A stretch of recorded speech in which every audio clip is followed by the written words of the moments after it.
Greetings and welcome to Tertulia. I am Raquel Obregon and my guest tonight will be Julia Lapping Rivera. She teaches printmaking at Smith College in Northampton and also at Zia Mays in Florence. Bienvenida, welcome. How are you doing? How are you, I'm Julie? doing well. Thanks for inviting me to do this with you. It's such a pleasure to have you again here in Tertulia. We saw you maybe a couple of months ago, but this time we're going to get a chance to look at your work. Julie teaches printmaking, and we have a lot to learn here. I was looking at your prints here that you have, and I see that most of them are portraits. Is that mostly what you do, or do you do other types also of printmaking? I do many different types of woodcut printmaking, but this is one particular series that I've been working on for about 5 years, and I'm currently having an exhibition of this work, and so I'm very focused on this body of work. But I like to explore other ways of making prints, and I make other kinds of images too. Now, since I'm looking at all these portraits, I would like to know your way of thinking. Like, how do you choose who you're going to have as a subject? Do you look for a particular trait or particular type of person? How do you choose? What moves you? Well, I have to start at the beginning to kind of explain how this project came to be. Sure. It was inspired by the Brett Kavanaugh hearings back in 2018, and a period of time when women were being so disrespected by public officials at the time, and it was a very frustrating time. And so I felt that I wanted to do something to address that issue. And at the same time that was happening, I had gotten involved with this beautiful series of articles that are still ongoing in the New York Times called Overlooked, which started out being just about women who had not been recognized by the obituary department in the Times. And so that started in 2018, right around the same time that the Brett Kavanaugh hearings were happening. And I thought, ooh, I could take some of those portraits and the stories and the imagery and start making some work and kind of putting some positive energy towards that situation. I think we're kind of bombarded with negative news so much, and I wanted to sort of flip that and focus on the positive. So that's where this all came about. In terms of how I pick each of the images, originally I started picking images directly from that series, but then I started to branch out and look for other women. So basically women from all over the world who have done amazing things. And I try to really spread out where these women are from and the kinds of things that they've done, like artists and scientists and conservationists and political people and all of those. Women that have made some kind of an impact, yes. Not only in their region where they live, but maybe even worldwide. Absolutely. Yeah. Yeah. Oh, that's yeah. wonderful. That's yeah. wonderful. Anybody in particular that I see here? You recognize Ruth yes. Bader Ginsburg? Yes. Yes. So at the time when Ruth Bader Ginsburg died, I felt like I had to make a portrait of her, and that's when I started looking for people outside of the Overlooked series, and also because it was the Supreme Court hearings that sort of started the series, I felt like I had to, and I had to represent her. Very good. Yes. Very good. How about if you walk us through the process? So let's say you already chose a person, and a subject that for some reason you think it's very important. What's the next step? Okay. So the first step is to sort of research the people and kind of visualize how I want to represent them. Sometimes I see a photograph that's really gripping, and I'm just going to work directly from that photograph, like I sort of did in this case. Like this represents Ruth Bader Ginsburg's collar, and that's a very important part of the imagery. Yes. But I start with a lot of different photographs and reading and kind of put together what my idea is going to be. And then I just begin with drawing. So I brought this to show you because it's my current portrait that I'm working on. And so I'm just developing a very detailed drawing of this woman who is a Palestinian photographer named Karima Aboud. She was born at the end of the 19th century and lived into the 1970s, and sort of brought attention to all different facets of life in Palestine during the course of her lifetime. And she was alone as a woman photographer. It was a real man's field. So I start with a drawing, and then as I'm working on the drawing, I'm literally sort of connecting emotionally with the person and thinking about how I want to develop the image, because I'm really never 100% sure how I'm going to develop the image. All right. So this is a drawing that you did, and I'm actually still working on it. you're still working on it. Yeah. So that's the very first step then of your creative process. Yep. So once you do the drawing, what is the next step? The next step is to begin carving. So when you make a woodcut print, it's called a relief process. So everything that's going to receive ink stays on the surface of the wood, and everything that's going to be, that is carved away, is going to be the color of the paper. So you basically have to remove all the light parts of the image. Does that make sense? Yeah, it Yeah, does. yeah. So that would be the next step. But in that process also, I'm thinking about, well, am I going to make it a one-color print? Am I going to make it a color reduction print?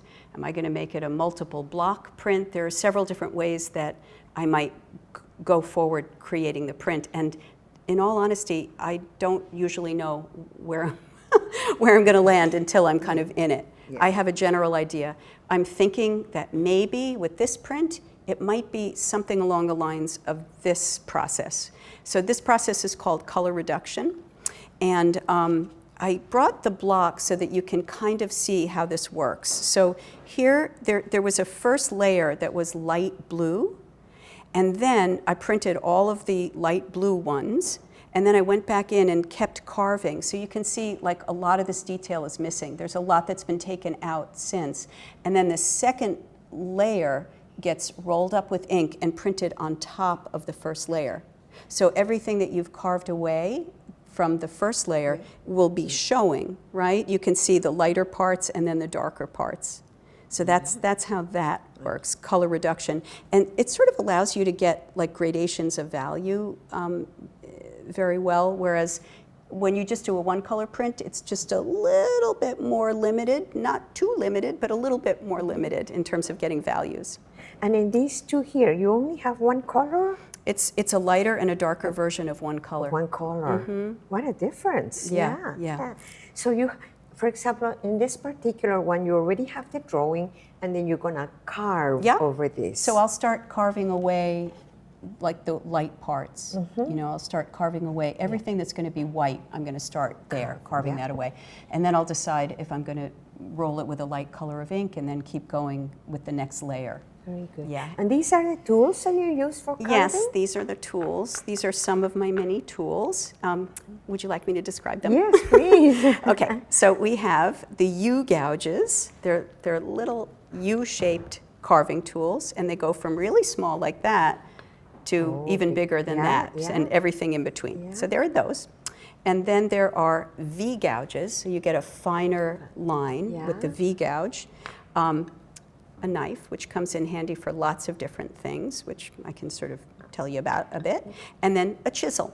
So these, and a chisel is good for removing flat areas and larger areas. So that's sort of the basic set of tools that you use. And then of course anything, like here's an awl, anything that mars the surface or alters the surface of the wood will give a result. You know, you'll get marks from them. For example, for this zigzag detail in the clothing, you use... I probably used a V gouge for that because it's very fine lines. And then you just carve on that. Everything is... Oh, that's great. And a lot of carving here to show the details of the hair. Yes. Oh my goodness, It's my happy place doing that. Wow, I know. There's a lot of work on that, right? It is. It's a slow, quiet process. And for me, it's sort of a way of connecting with the person that I'm creating. I think of it as almost something sacred. You know, when I was starting out as an artist, I was madly in love with Rembrandt's self-portraits. Yeah. Yes. And I feel like, you know, his soul travels, you know, from the 1600s to now, like through that work. And I feel like there's like a soul connection happening. And the making of it, and then, you know, the existence of it is another thing. But connecting. That must feel really good. It does. Wonderful, right? So when you're carving, Julie, do you have like more of a difficulty with certain types of wood? What kind of wood? Well, there are, use? yes. So there are several different types of wood that you might use. So this wood right here is probably the one I use the most often, and it's called Shina plywood. We get this from Japan, and it's a beautiful wood that holds really sharp detail, but it's very buttery to cut. This wood is a more local wood, Baltic birch, and it's a much harder wood. It also has a stronger wood grain in it. And so when you're doing something with really sharp detail, it's helpful to use something hard like that. And sometimes I use cherry wood, which is really hard also. So it's very hard to carve, but you get really, really crisp detail. So if I know I'm doing something super detailed, I'll go with that. Like for example, like this with a lot of details, you would do that? Well, I think I actually did do it on Shina, but From maybe Japan, regretted it. Yes. Yeah. So once you do the carving, what is the next step after that? The next step is inking it up and seeing what you have and making a print. A proof is sort of the first print that you'll take to just see how it looks. And if you're happy with it, you keep going. And usually you need to modify it a little bit because it's a little bit hard to tell exactly what you've got. So on this one here, I love that blue color. What can you tell me about that? So this is simply an experimental block to sort of demonstrate different processes for students. So it's blue because if you were to try to carve on an untoned block, you wouldn't be able to see what you're doing. So I always tone the block. I usually tone it with blue, but I'm experimenting with working with black because I've been kind of working with drawing in white more. So this is like a new experiment for me. But usually I go with a mid-tone, and then I add light and dark to that. Would you like me to show you a little bit about using the tools? Would you please? Yeah, just briefly. I'd love to. Very good. All right, let's see. So it's a pretty gentle process where, like for example, there's two kinds of, there's two basic ideas. There's white line and black line.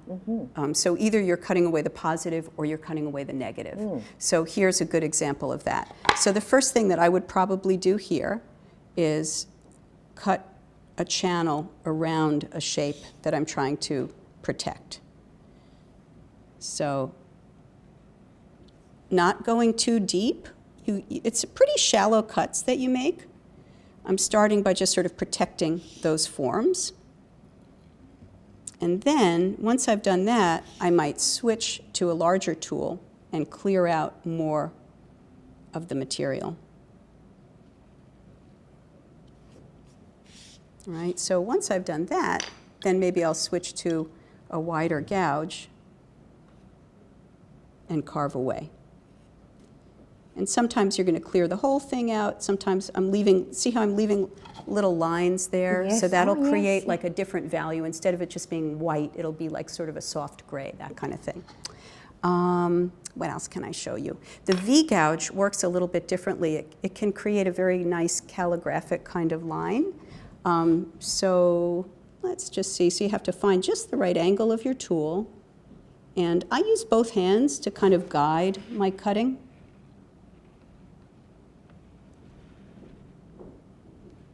And I turn the block a lot.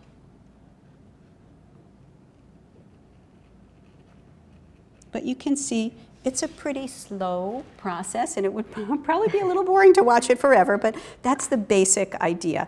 And then you keep your tools sharp with a honing block. Oh. And so that is this is honing compound and just a piece of leather that's glued to wood. And you just kind of pull your tool towards you like this periodically, and it just keeps your tool sharp.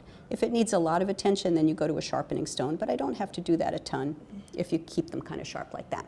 Which one is the one that has a piece of leather? That one? Or This is one? so. This is just leather glued to wood. And the leather gives it the sharpness. Ah, wow, interesting. Very good. Yeah. So the next step after we did the carving, and thank you for showing us that. Thank you.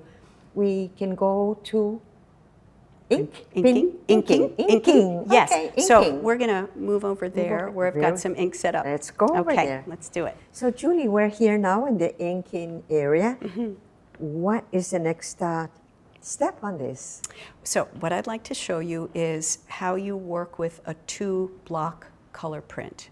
So just to kind of give this context, this is a 2-block print, but it's also got some stencils and it's also got some collage. So there's a few different things happening. So what I brought from the studio is the first layer of the print, okay? So this layer is from this block, and I rolled it up in orange, printed it in orange. And notice it has these little tabs attached. So this is how you register the blocks so that they always land in exactly the same place, and I'll show you how that works as I show you this. So what we're going to do now is roll up the second block that's going to get printed on top of this. Of that one. Yeah. So here's my brayer and ink, and I'm going to... Is it always going to be black, or you This is actually black, did you say? Yeah, is it always... Oh, Oh, this is a blue that I mixed up. It's got a little bit of black in it, and it's got some transparent base in it, which makes it just a little bit see-through, a little transparent, so that you can get kind of a mixture of colors. You know, when you lay a transparent color on top of another color, you see through it, and you get a new color. So what I'm doing now is just getting the ink evenly all over the roller. I need my glasses. And this looks very good. And now I'm going to roll up the block.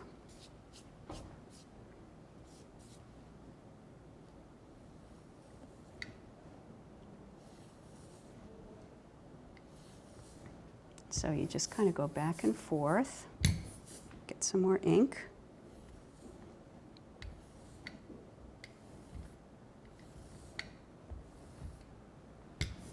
And you don't need a ton of ink. Pretty thin layer will do it. And you just go back and forth like this, rolling the ink across the surface.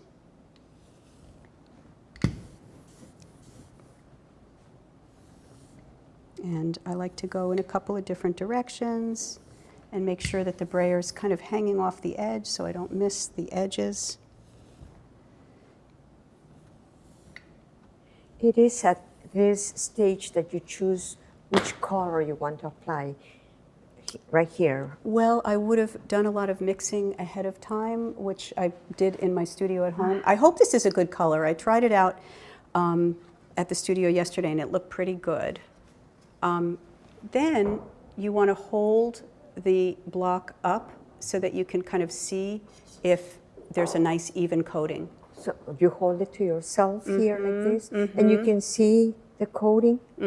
So it looks like a nice even coat, and I'm ready to print it. So this is a system that I like to use. They're called pins and tabs. So align this block with the print. paper. Yeah. So we're going to take it over to the printing press to do that. Okay, So we're gonna moving head over another- there. Okay, good. Here we go. So this is the printing area, Julie. Okay, so we are ready to print. Yes, we are. So this is the etching press that we're going to use. And I'm going to take the print from yesterday that had a day to dry, and I'm going to attach these little tabs to the pins. And that allows us to get the block exactly where we want it. So it's lined up. And then just a protective piece of paper, just in case the ink were to come through the paper. This is very fine washi paper from Japan, and it's kind of delicate. It's very thin, but it's very strong. So here we go.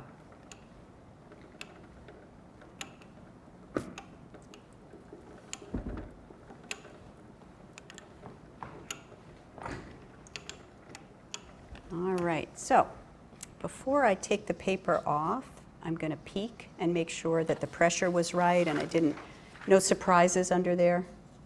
So let's see. You know what? I'll turn it this way.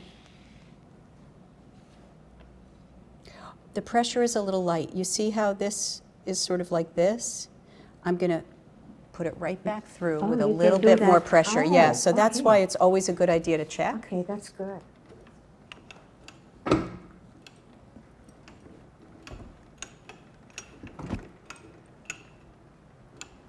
All right, I'm going to check it again.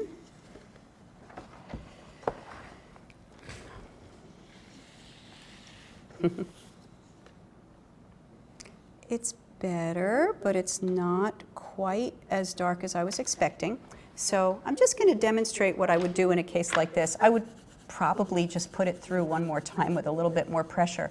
But I could also just rub it from the back with a tool called a baron, which is just any kind of flat tool. There's a bunch of different kinds of barons you might use. So I'm going to do that.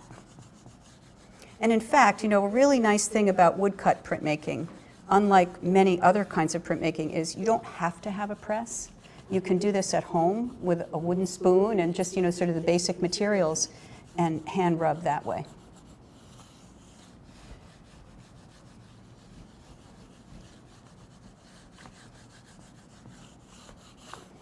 So I kind of want to grab what the other print looks like before this color goes on top, but let's see. So there it is, a little bit light, doesn't bother me that much. I kind of wish it were a little darker, but let me just grab the other one so you can compare.